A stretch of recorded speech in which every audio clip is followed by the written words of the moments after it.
بسم اللہ الرحمن الرحیم۔ ہمارا کیس تو ویسے پاکستان بننے کے بعد سے چل رہا ہے مسلسل۔ کیس ایک ہی ہے کہ ہم پاکستان کو ایک آزاد پاکستان دیکھنا چاہتے ہیں۔ پاکستان بنانے والوں کی اولادیں ہیں، یہی ہمارا جرم ہے۔ ہمارے بڑوں نے انگریز سے لڑ کے اور ہندو سے لڑ کے یہ پاکستان بنایا تھا، لیکن انہوں نے کبھی سوچا بھی نہیں ہوگا کہ جو قربانیاں دے کے وہ ایک جنت ارضی لینے جا رہے ہیں، اس کے ساتھ اس ملک کے ریاستی اداروں میں بیٹھے ہوئے کرپٹ عناصر یہ سلوک اور حشر کریں گے کہ لوگوں کو ان کے حقوق ہی نہیں ملیں گے۔ اور یہ بات میں نے پہلی بار نہیں کی، میں تسلسل سے کہہ رہا ہوں، آئندہ بھی کہتے رہیں گے جب تک سانس میں سانس ہے۔ جب کوئی بات کرتا ہے، کوئی سر اٹھا کے چلنے کی کوشش کرتا ہے، اس پہ الزامات لگتے ہیں، اسے چور، کرپٹ، غدار، غیر مسلم، نہ جانے کیا کیا القابات دیے جاتے ہیں۔ یہ سلسلہ سیکیورٹی رسک مادر ملت کے وقت سے جاری ہے۔ اگلوں نے مادر ملت کو معاف نہیں کیا، ہم کس کھیت کی مولی ہیں، ان کو معاف نہیں کیا گیا۔ اور یہ ساری جو سیاسی سفر اور جدوجہد ہے، اس میں اب ایک ایسے آدمی کو سامنے لا کے کھڑا کیا ہے جس کی کوئی سیاسی جدوجہد نہیں ہے، جس نے پاکستان میں جمہوریت کے لیے کوئی سٹرگل نہیں کی ہے، اس کا کوئی کنٹریبیوشن نہیں ہے پاکستان میں ڈیموکریٹک نارمز کو مضبوط کرنے کے لیے۔ تو جو پروجیکٹ عمران ہے، یہ لانچ کیا گیا تھا کیونکہ چہرے اچھے نہیں لگتے تھے نواز شریف کے اور بے نظیر بھٹو کے، یا بھٹو خاندان کے، یا پیپلز پارٹی کے، مسلم لیگ نون کے، جمعیت علماء اسلام کے، یا بلوچ قوم پرستوں کے، یا سندھ کے لیڈروں کے، یا خیبر پختونخوا کے قوم پرست لیڈروں کے۔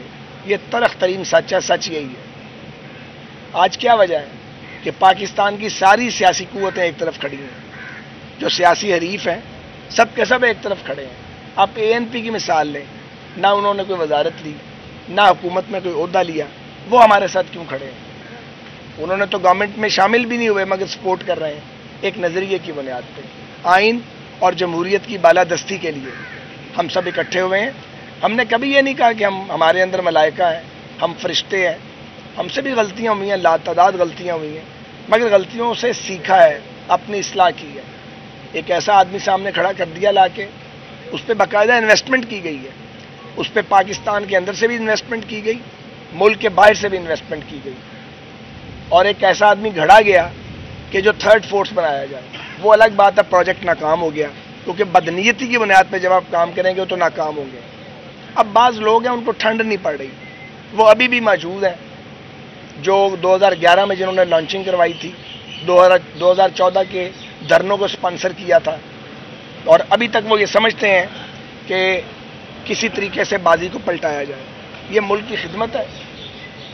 جمہوریت اور آئین اور حقوق مانگنے والوں پہ کیسز بنا دو۔ یہ 5 سال سے ہم یہاں پہ آتے ہیں، پیشی دلوا کے چلے جاتے ہیں۔ کیا ہم نے لوٹا؟ مجھے بتائیں جی، کیا لوٹا ہے؟ وہ لوٹ کا مال کدھر ہے؟ وہ لوٹ کے مال کا ثبوت کیوں نہیں دیا گیا آج تک؟ کیا لوٹا ہے؟ اسی طرح نواز شریف، شہباز شریف پہ الزامات لگے، ہماری جماعت پہ کھربوں روپے کی ڈیولپمنٹ کروائی ہے، وہ ڈیولپمنٹ کا الزام کیوں نہیں لگا کہ اس میں کچھ کھایا ہے؟ کھربوں روپے کے پروجیکٹ لگائے ہیں، اس کا الزام کیوں نہیں آپ لوگ لگا سکے؟ ذاتی حملے کرنے، کردار کشی کرنی، پھر سوشل میڈیا کے ٹرینڈ سیٹ کروانے، یوٹیوبرز کے ذریعے، ٹک ٹاکرز کے ذریعے۔ یہ پیسہ کہاں سے آ رہا ہے جو استعمال کرتا ہے عمران خان اور اس کے سہولت کار ہے؟ تو اب وقت آ گیا، بہت ہو گئی ہے۔ بڑا احترام کیا ہے، بڑا برداشت کیا ہے، بہت صبر کیا ہے، جیلوں میں گئے ہیں، پھر بھی عزت کی ہے۔ الیکشن چھین لیا گیا 2018 کا، نہ چاہتے ہوئے بھی اس کو مان لیا کہ ڈی سٹیبلائز نہ ہو جائے پاکستان۔ اب کیا گناہ کیا اگر ہم نے عدم اعتماد کی ہے؟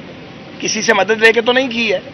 کوئی کہے نا، کوئی ایک بھی کوئی ایک ثابت کرے، کوئی ایک ثابت کرے کہ کوئی اسٹیبلشمنٹ نے اس میں کوئی رول پلے کیا۔ کوئی رول پلے نہیں کیا۔ عمران خان کے اپنا کیا دھرا سامنے آیا، وہ ایک پروجیکٹ ناکام ہوا ہے، لوگ اس کا ساتھ چھوڑ گئے، وہ ہمارے ساتھ آ گئے، ہم نے ان کو قبول کیا۔ تو اس میں کون سی آئینی خلاف ورزی کی ہے؟ کیا آئین عدم اعتماد کا راستہ نہیں دیتا؟ اب ایک نیا طرفہ تماشا ہے کہ آئین کے اندر نو کانفیڈنس موشن کا آپشن بھی موجود ہے، اور آپ نے اپنے فیصلوں کے ذریعے نو کانفیڈنس کا راستہ بھی روک دیا۔ ایک فیصلہ کیا جائے نا۔ آئین کو ری رائٹ نہیں کر سکتی آنریبل کورٹ. آئین کی تشریح کرے گی, اور تشریح بھی وہ کرے گی جو آئین کے مطابق ہوگی. من مرضی کی تشریح جو ہے وہ کوئی مانے گا نہیں. جب عدالت فیصلہ کرتی ہے تو وہ عمل درآمد تو کرنا پڑتا ہے, لیکن ماننے نہ ماننے کا تعلق انصاف کے تقاضے پورے کرنے کے ساتھ. ایک تو مجھے یہ کہنا ہے. دوسرے میں نے یہ کہنا ہے, یہ جو پروپیگنڈا ہے 2011 سے چل رہا ہے, زہر پھیلایا جا رہا ہے, 2022 آ گیا, 11 سال. جو بچہ 10 سال کا تھا وہ 21 سال کا ہو گیا ہے. جو 15 سال کا تھا 11 سال ڈال لیں, اس کی کیا ایج ہو گئی ہے, 26 سال کا ہو گیا, 18 سال کا ووٹر ہے. تو آلودہ کیا گیا ذہنوں کو, جی یہ چور ہیں اور یہ مہاتما ہے. مہاتما ہے, دنیا کا ہر گند کر کے بھی مہاتما ہے بھائی, ہر گند کیا دنیا کا پھر بھی مہاتما ہے. کیسا مہاتما ہے؟ 2 نمبر مہاتما ہے, فراڈ آدمی ہے, فیک آدمی ہے. حسن بن صبا ہے اس دور کا, وہ حشیش پھیلا کے لوگوں کو پاگل کرتا تھا. یہ اپنی سو کالڈ دیانتداری کا چورن بیچتا ہے اور اپنے مخالفین کو کرپٹ کہہ کے حشیش پھیلاتا نوجوانوں کو کہ میں ہوں آپ کے مسائل کا حل. بھائی 4 سال تم نے حکومت کی, 9 سال تمہیں کے پی کے میں ہو گئے حکومت کرتے ہوئے, تباہ کر کے معیشت کو چلے گئے ہو. ایسے شرمناک معاہدے کیے آپ نے آئی ایم ایف کے ساتھ. اب وہ ساورن معاہدے ہوتے ہیں, آنے والی حکومت ان کو انڈن نہیں کر سکتی, ورنہ دنیا میں کوئی کبھی آپ سے معاہدہ ہی نہیں کرے گا. وہ پورے کرتے کرتے یہ دن آ گیا, 4 مہینے میں حشر نشر ہو گیا, کیونکہ آپ تو پونجا پھیر گئے ہیں خزانے کا, اور آپ اپنے کرونیز لگائے تھے آپ نے, اور آپ لوٹ مار کرتے رہے. آپ توشہ خانے کا کیس ہے, آپ کے بی آر ٹی کا کیس ہے, آپ کے پاس مالم جبا کا کیس ہے, آپ کے پاس وہ پنڈی کی جو وہ بنی تھی رنگ روڈ اس کا کیس ہے. کوئی ایک کیس ہے؟ ٹرانسفر پوسٹنگ کے پیسے لیے جاتے تھے, یہ مہاتما. تو اب آج اہم دن ہے. ہم توقع کرتے ہیں کہ honourable supreme court of Pakistan ساری صورتحال کو دیکھ رہی ہے. آنریبل جج صاحبان اس کا نوٹس لیں گے اور قوم کو اس تکلیف سے نکالیں گے. جب 5 سپریم کورٹ بار کے سابق صدور یہ کہتے ہیں, سپریم کورٹ کے تازہ ترین ریٹائر ہونے والے جج مقبول باقر صاحب اور دوسرے جج صاحبان کہہ رہے ہیں, دانشور کہہ رہے ہیں, سول سوسائٹی میڈیا مانگ رہا ہے, تمام سیاسی جماعتیں کہہ رہی ہیں کہ جی آپ مہربانی کریں, یہ جو سی ایم پنجاب والا کیس ہے اور جو 63A کے اوپر ریویو پٹیشن پڑی ہوئی ہے سپریم کورٹ بار کی, اس کو اکٹھا سنا جائے کائنڈلی. یہ جڑا ہوا ہے ایک دوسرے سے, آئسولیشن میں کیسے دیکھیں گے؟ ایک وقت میں ایک فیصلہ ہوگا, ایک وقت میں 2 فیصلے نہیں ہوں گے. ہو سکتا ہے ہمیں سمجھ نہ آ رہی ہو. جب فل کورٹ بیٹھے گی تو ان کا فیصلہ بائنڈنگ, تو ان کا فیصلہ بھی ہوگا ظاہر ہے, تو ماننا آپ کو اس پہ عمل کرنا ہی کرنا ہے.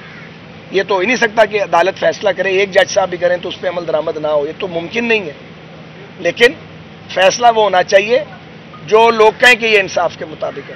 اس کے لیے درخواست یہ کی گئی ہے, یہ ریکویسٹ کی گئی ہے کہ آپ فل کورٹ بیٹھ جائیں اور ہماری بات سن لیں, دوسری پارٹی کی بات سن لیں, آپ فیصلہ دے دیں. جو فیصلہ ہوگا آمنا و صدق میں, اس میں کوئی برائی نہیں ہے. ہم کو عمران خان تھوڑے ہیں کہ گالیاں نکالنا شروع کر دیں. الیکشن بڑا فیئر کروایا الیکشن کمیشن نے, چیف الیکشن کمشنر کو گالیاں, کیونکہ اس کو پتا ہے فارن فنڈنگ کیس کا فیصلہ آیا تو میں گیا, میرے چہرے کی نقاب بالکل ہی اتر جائے گی. افواج پاکستان کو ٹارگٹ کرتا ہے یہ آدمی, ان کو تانا دیتا جی آپ نیوٹرل ہیں. اچھی بات ہے اگر وہ نیوٹرل ہیں, آئین تو یہی کہتا ہے کہ وہ نیوٹرل رہیں, ججز نیوٹرل رہیں, فوج نیوٹرل رہے. جو نیوٹرل ہوتا ہے وہ کہتا ہے جی یہ گالی ہے, یہ تانا ہے, ابیوز کرتا ہے ان کو.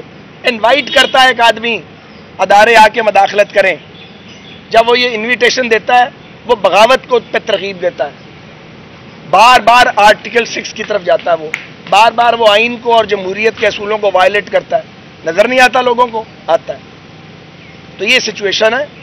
میں نے 2-3 دن پہلے بھی کہا تھا, آج بھی کہتا ہوں, اگر عمران یہ سمجھتے ہیں کہ وہ یہ زہر پھیلا دیا ٹک ٹاکرز اور یوٹیوبرز کے ذریعے اور سوشل میڈیا کے ذریعے اور کچھ ضمنیاں جیت لی ہیں, اپنی ہی سیٹیں تھیں ان کی, تو اب وہ سویپ کر جائیں گے اور الیکشن مل جائے گا ان کو. اس طرح نہیں ملتا الیکشن جس طرح وہ سمجھ رہا ہے کہ دھکم پیل کر کے, گالیاں دے کے, دھمکیاں دے کے اس کی مرضی سے نہیں چلے گا پاکستان.